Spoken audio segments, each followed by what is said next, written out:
IMF का जिक्र किया। आईएमएफ ने जो ये लास्ट दौर चला है उसमें उन्होंने क्रिप्टो करेंसीज का भी जिक्र किया, पाकिस्तान से कहा कि आप उसको भी टैक्स नेट में लेकर आए। ये कोई फायदा है इसका?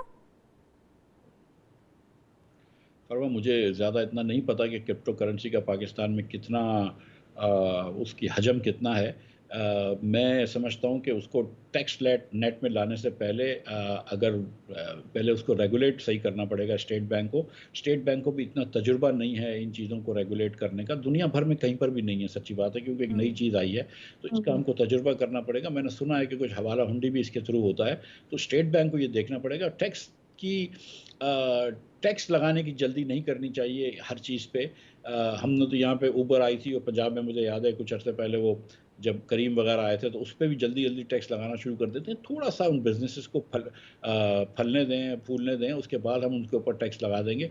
इतनी जल्दी नहीं करनी चाहिए जब हम सही तरीके से समझते भी नहीं है कि ये बिज़नेस किस तरह होता है, लेकिन अभी रेगुलेट करना ज़रूरी है इसको। अच्छा मिफ्ता साहब, जाहिर है कि ये तो हुकूमत इसको पहले रेगुलेट करेगी और फिर इस पे टैक्स की अगर बात करती है, क्योंकि अगर 10% भी टैक्स लगाते हैं तो जो आप किसी ब्रोकर को पैसे दे रहे हैं वो जाहिर है कि हुकूमत के ख़जाने में जाएंगे और पाकिस्तान उन ममालिक की फहरिस्त में शामिल है जहाँ पर एक बड़ी तादाद में क्रिप्टो करेंसी से लेन देन होता है और बाहर के ममालिक में भी होता है। अलबत्ता हुकूमत ने इस पर बैन लगाया हुआ है, FIA जो है वो ऐसे लोगों को पकड़ रही है। अब देखना ही होगा कि बात मानती कि नहीं मानती। लेकिन एक बुनियादी सवाल ये है कि हमारे हमसाए ममालिक के साथ हमारे ताल्लुकात का हमवार होना कितना ज़रूरी है अगर हम भारत के साथ ट्रेड जो है वो खोल देते हैं? देखिए, मैं समझता हूँ कि भारत के साथ ट्रेड खोलने में कोई वो नहीं होना चाहिए, लेकिन ये साथ साथ याद रखें कि भारत के अंदर इलेक्शंस होने लगे हैं। मोदी साहब की जो सियासत है वो एंटी मुस्लिम, एंटी पाकिस्तान सियासत है, और अगर उनको ये लगेगा कि हम अपनी वीकनेस की वजह से उनसे ट्रेड कर रहे हैं तो वो हमारे ऊपर थोड़े से जो शराइत रखेंगे या जो भी वो बातें करेंगे और थोड़ा सा वो करेंगे। तो भारत हमको कोई फ़ायदा नहीं पहुंचाना का चाहता है, बिल्कुल नहीं चाहता, और उसको ये लग रहा है कि अगर हम फंसे हुए हैं तो वो हमको और फंसाने की कोशिश करेगा। बहरहाल हमें ट्रेड उनसे खोलना चाहिए, लेकिन हमको ये उम्मीद नहीं लगानी चाहिए कि भारत हमारे लिए कोई आसानी करेगा। और इस वक्त जब तक उनके इलेक्शंस हो रहे हैं, जब तक मेरे ख्याल से कुछ नहीं होगा। इलेक्शंस के बाद हो सकता है कि वो इस मूड में हो। We should be open to trade with India. That is does not mean कि हम अपनी कश्मीर के ऊपर पोजीशन को वीकन कर रहे हैं।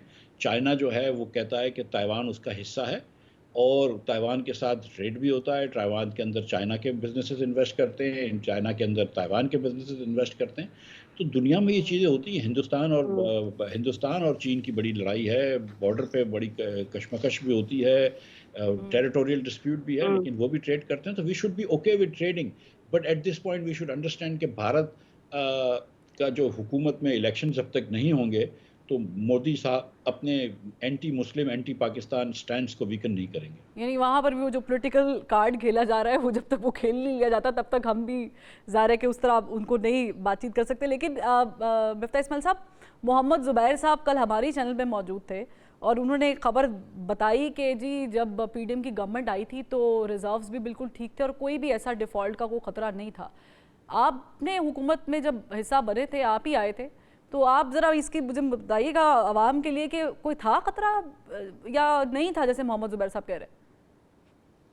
नहीं, मैंने देखा नहीं है ज़ुबैर साहब का वो शो, लेकिन मैं ये बात आपको बग़ैर खौफ तरदीद कह सकता हूँ कि अगर हम IMF को उस वक़्त नहीं लाते तो हम डिफ़ॉल्ट की तरफ जा चुके थे। और जो पाकिस्तान की जो इंटरनेशनल बॉन्ड प्राइस है उससे आपको अंदाज़ा हो जाता था।